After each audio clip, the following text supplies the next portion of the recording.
As exportações brasileiras de carne de peru encerraram 2022 em alta. Dados da Agrostat Brasil, mas as instituições que analisam o comércio exterior do agronegócio brasileiro apontaram um aumento de 25% no volume e de 71,4% em receita na comparação com 2021. Os embarques da proteína atingiram mais de 59 mil toneladas. E entre os principais estados produtores e exportadores estão Rio Grande do Sul, com mais de 27 mil toneladas produzidas, seguido por Santa Catarina, com 24 mil toneladas, e o Paraná, com 6 mil toneladas.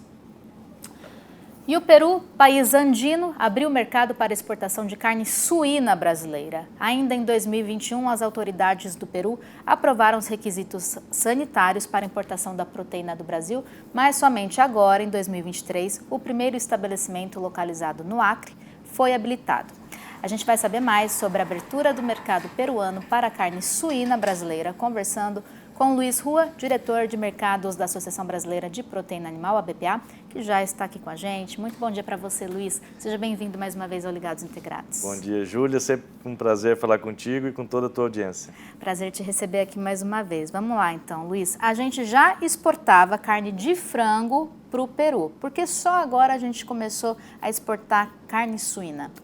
Olha, a gente começa a exportar carne suína a partir desse ano de 2023, porque essas negociações levam seus tempos e eventualmente existem interesses por parte de produtores locais, enfim, há uma série de dinâmicas que são colocadas à prova nessas negociações, mas efetivamente agora, a partir de 2023, a gente tem a primeira planta habilitada, que é uma planta localizada no Acre, como você comentou, e a partir daí a gente espera começar a exportar para esse destino e então depois talvez ampliar o número de estabelecimentos aprovados para exportar carne de suína para o Peru.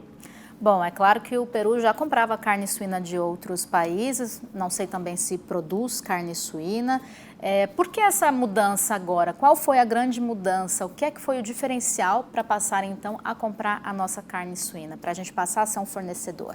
Olha, o Peru, em geral, compra carne suína quando falamos de comércio internacional dos Estados Unidos, algo de Espanha também, mas efetivamente o Brasil vem nessa negociação há tempos e chega uma hora que essa negociação chega ao seu ponto de alguma forma concluir as negociações, de chegar a um acordo.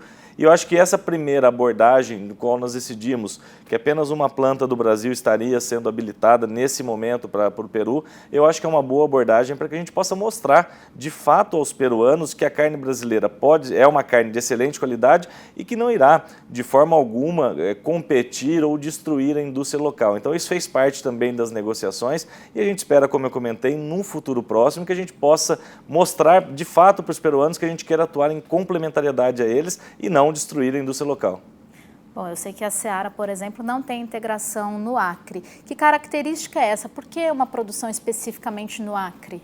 Isso aí fez parte dos arranjos de negociação entre governos e o Acre está ali muito próximo, né, inclusive faz divisa com o Peru. Então esse também foi uma forma de desenvolver aquela região, de também levar um produtor que está ali naquela região e que tem já contatos comerciais, há ali um vínculo muito forte entre a parte mais oriental do Peru e também o estado do Acre no Brasil. Então tudo isso fez parte até de uma questão mais da forma como o Acre é visto pelos peruanos, essa facilidade de entendimento que existe entre eles. Por conta da proximidade geográfica. Também, exatamente. Também. E claro que o nosso status sanitário foi também determinante para que isso acontecesse, como você vinha explicando.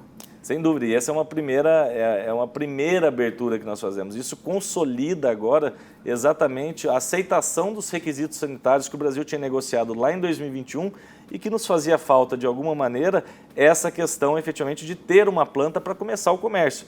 E como eu disse, a gente deve começar o comércio a partir dessa planta do Acre, iremos mostrar para os peruanos que podemos trabalhar em complementariedade à produção local, fornecendo produtos e mesmo trabalhando de uma maneira muito próxima a eles para mostrar que de fato a gente não quer competir com eles, a gente quer apoiar nesse momento de segurança alimentar, de inflação no mundo e com isso a gente poder então daqui a pouco abrir a porta para outras empresas brasileiras que também têm desejo de exportar para esse destino.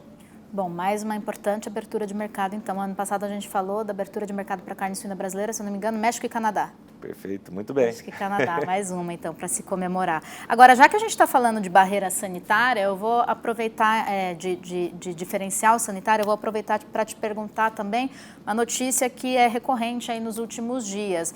Todo mundo está falando aqui nos setores de aves e suínos que Estados Unidos já estão enfrentando escassez de ovos por conta dos casos de gripe aviária. Eu gostaria que vocês, como autoridades do setor, confirmassem essas informações ou desmentissem. Qual é o cenário mundial em relação à produção de ovos? Vai faltar ovo no mercado em alguns países que produzem por conta de casos de gripe aviária? Pode vir a faltar no Brasil, apesar da gente ser livre dessa doença?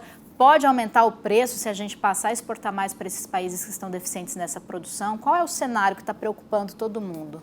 Bom, quando a gente fala no cenário global, naturalmente há aí uma escassez de ovos no mundo. É o caso dos Estados Unidos, por exemplo, em que a gente já viu o abate de mais de 60 milhões de aves em função dessa questão sanitária da influenza aviária, 47 estados com problemas. No caso também da União Europeia, a gente vê uma série de países, tanto lá na França como no leste europeu, com problemas em relação à influenza aviária, os piores surtos de suas histórias, o Reino Unido com falta de ovos, escassez, inclusive as pessoas tendo uma cota para comprar no supermercado de ovos. Então, de maneira geral, o mundo passa sim por uma escassez desse produto.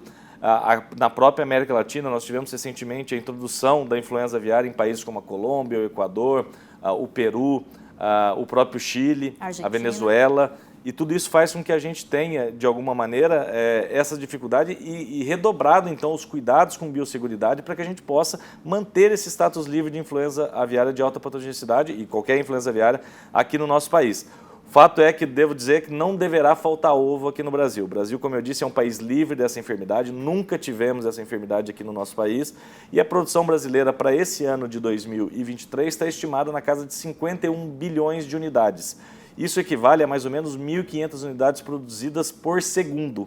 E aí o Brasil, então, com todo esse trabalho que tem sido feito, naturalmente para nós há um impacto razoavelmente significativo dos custos de produção. Você acompanha muito bem isso, sabe o quanto aumentou o milho, o farelo de soja, e isso fez com que muitos produtores ou deixassem atividade ou então até reduzissem os seus plantéis, mas o fato é que não faltará ovo aqui no nosso país. A gente tem essa cadeia que é longa e começa a sentir os impactos, especialmente daquela alta substantiva dos preços que houve no primeiro semestre do ano passado, mas não vai faltar ovo aqui no Brasil. A gente deve continuar aí o brasileiro consumindo, inclusive, acima da média mundial de 230 ovos. Estados Unidos, que sofre com esse problema, que inclusive pode interferir na produção de carne de peru, que é o que a gente vinha falando agora há pouco, já que é o maior produtor mundial, né? Exatamente. Os Estados Unidos vem sofrendo já e acho que uma situação diferente nesse ano, do último ano para esse ano, é que houve um ciclo ininterrupto de influenza aviária. Mesmo durante os meses de verão, os Estados Unidos e outros países lá do hemisfério norte, tanto na Ásia como também na União Europeia, tiveram aí casos durante o verão e agora eles estão no auge do inverno. Então a situação pode se agravar aí, especialmente até o mês de março, abril, quando começam então as temperaturas a se tornarem um pouco mais brandas, mas até lá há um impacto bastante, pode haver um impacto bastante forte em relação a eventuais faltas de produto. Aqui no Brasil, você tinha me perguntado também sobre as exportações. No caso dos ovos, a gente exporta apenas 0,5% de tudo que nós produzimos, Júlia. Então, por mais que a gente aumente as exportações, e a gente abriu também o mercado do México, que é o maior consumidor mundial de ovos per capita, 350 ovos, enquanto a média mundial é de 230.